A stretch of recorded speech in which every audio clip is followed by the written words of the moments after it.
ओम साई राम। आप सभी को मेरे चैनल आओ साई कृपा में स्वागत करती हूँ। आज मैं छठ पूजा महापर्व के विषय में पूरी नहाए खाए से लेकर पारण तक की पूरी संपूर्ण विधि बतलाऊंगी। तो चलिए आज हम इस वीडियो को जाने की छठ पूजा नहाए खाए के संपूर्ण विधि और यह छठ पूजा में किन किन बातों का ध्यान रखना चाहिए। कार्तिक शुक्ल चतुर्थी को नहाए खाए है 25 अक्टूबर दिन शनिवार। इस दिन से घर की साफ सफाई और खान पान में पवित्रता का विशेष ध्यान रखा जाता है।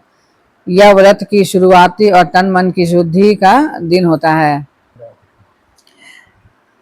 कार्तिक शुक्ल चतुर्थी नहाए खाए है। इस दिन बहुत ही हर चीज का ध्यान रखना पड़ता है, जैसे कि खान पान में शुद्धता, घर की साफ सफाई, और यह पर्व बहुत ही कठिन है, इसे विशेष ध्यान देकर करनी चाहिए।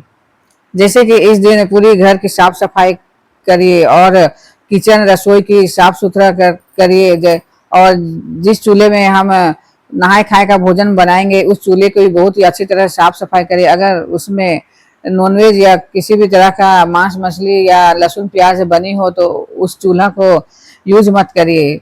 दूसरी एक नई चूल्हा लेकर आइए और उसमें ही नहाए खाए का भोजन तैयार करिए। यह पर्व में हर तरह की बहुत ही सावधानी बरतनी पड़ती है। यह बहुत विशेष ध्यान रखा जाता है और बहुत ही कठिन पर्व है, इसलिए इसे अच्छी तरह से पूरी व्रत की तैयारी करिए और पूरी श्रद्धा और विश्वास से इस व्रत को करिए। जैसे कि पहला दिन नहाए खाए होती है तो उस दिन सुबह उठकर हर तरह के साफ सफाई करके चूल से पूरा सर से नहाया जाता है। हम लोग क्या करते हैं कि नाई का दुकान जाकर नाखून कटाते हैं और फिर उसके बाद चूल में शैम्पू करके पूरी स्नान करके फिर गंगा जल छिड़कते हैं, और पूरी घर में हम लोग गंगा जल छिड़क कर फिर नहाए खाए का भोजन तैयार करते हैं। जैसे इस दिन खाना में अरवा चावल की भात और लौकी चना दाल की सब्जी बनती है। उसको हम लोग बनाकर पूरे परिवार हम लोग पहले भगवान को भोग लगाकर पूरे परिवार हम लोग उसी खाना को ही खाते हैं, और इसमें विशेष ध्यान रखा जाता है हर चीज का, स्वच्छता का और साफ सुथरी का। और फिर इसे खा करके फिर दूसरे दिन होती है खरना।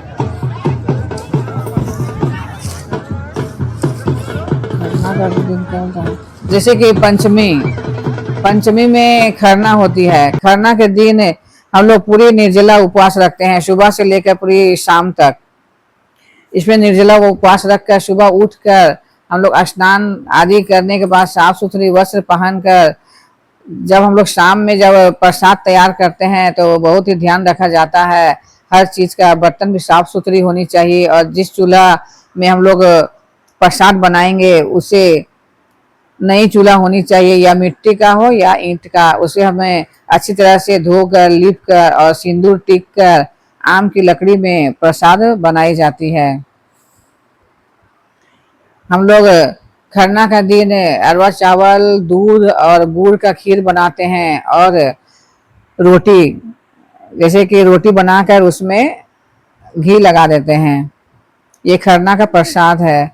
खरना का प्रसाद तैयार करने के बाद हम लोग जो कमरा में छठ पूजा का व्रत करते हैं उसी कमरा में ही ये प्रसाद तैयार करते हैं, और फिर उस स्थान को अच्छी तरह से साफ करके उसमें वहाँ अर्पण से लिपते हैं। जैसे कि अर्पण में आटा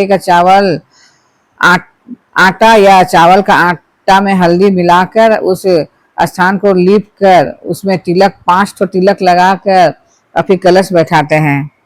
कलश में फूल डाल देते हैं, थोड़ा अक्षत डाल देते हैं, और 2 जगह हम लोग प्रसाद निकालते हैं। प्रसाद निकाल कर फिर वहाँ धूप दीप फूल चढ़ाकर और हवन करते हैं। और खरना का पूजा करने से पहले हम लोग पूरी तरह एकदम श्रृंगार कर लेते हैं, जैसे कि पैरों में महावर हो, नाक से लेकर पूरा मांग में सिंदूर, चूड़ी, अच्छी तरह से हर चीज नया ही पहनते हैं। नया पहन कर ही इस पूजा को करनी चाहिए, और फिर सब पूजा पाठ करने के बाद फिर प्रसाद ग्रहण करते हैं। प्रसाद ग्रहण करने के बाद फिर जितने भी पास पड़ोस में हम लोग निमंत्रण देते हैं प्रसाद खाने के लिए, सभी लोग आते हैं और फिर परिवार वाले भी सभी वहाँ प्रणाम करते हैं और फिर जो व्रती रहते हैं उसका भी पैर छूते हैं और सभी को फिर हम लोग तिलक लगा कर प्रसाद बांटते हैं। या तो हो गई खरना, खरना के पूजा और प्रसाद। और इसी प्रसाद को हम लोग ग्रहण करके फिर हम व्रती का 36 घंटों का व्रत चालू हो जाता है। फिर दूसरे दिन सुबह उठकर हमें बहुत ही तैयारी करनी पड़ती है। फिर उस कमरे की सफाई करनी पड़ती है जिस कमरे में हम लोग छठ का व्रत रखते हैं, उस कमरे की पूरी सफाई करके बर्तन साफ सुथरा करके स्नान करके फिर हमें प्रसाद तैयार करना पड़ता है।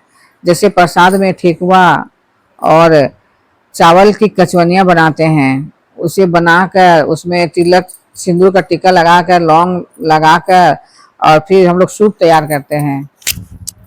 यह पर्व में आप जितना भी प्रकार का फल रख सकते हैं, 5-7 जैसी सामर्थ हो जितना भी आप इसमें फल लगा सकते हैं। और फिर हम लोग सूप तैयार करते हैं। सूप को अच्छी तरह धोकर, फल को अच्छी तरह धोकर फिर अर्पण से हम लोग सूप में तिलक करते हैं। तिलक करने के बाद फिर हम लोग पूरी अच्छी तरह सूप सजाते हैं। नारियल में अर्पण लगाते हैं, सिंदूर लगाते हैं, फिर नींबू में अर्पण लगाते हैं, सिंदूर लगाते हैं और जितने भी सूप रहते हैं सभी को हम लोग पूरी अच्छी तरह सजाते हैं फल फूल से और ठेकुआ से।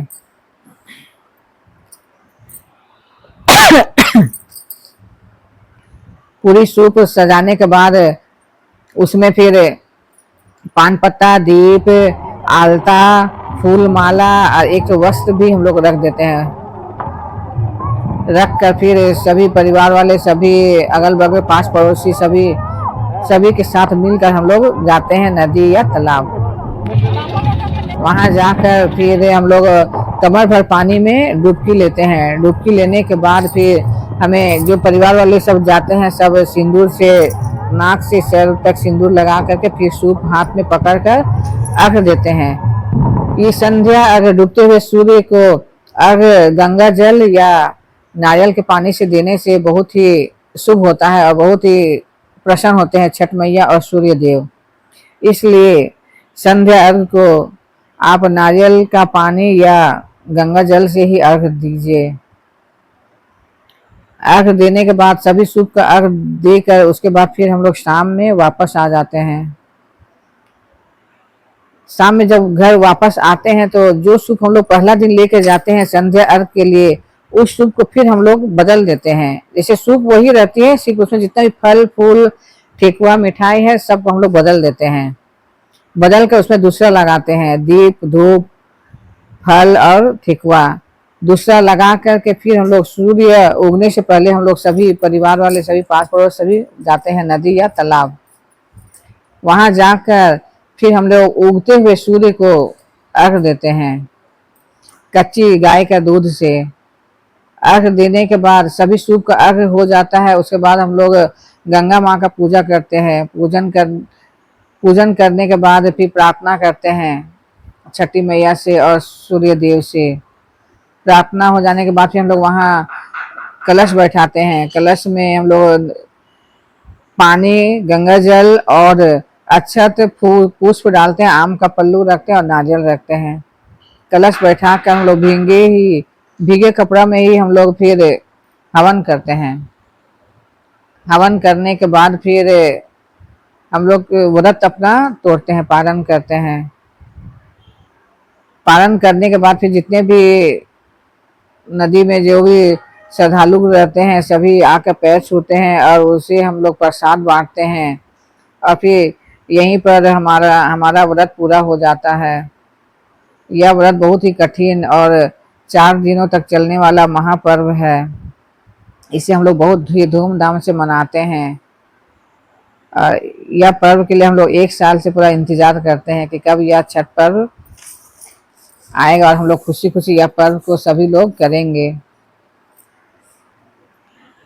आप सभी को भी छठ महापर्व की बहुत बहुत शुभकामनाएं। आपका भी मंगल हो, पर्व त्योहार सफल हो, यही छठी मैया से प्रार्थना करती हूँ।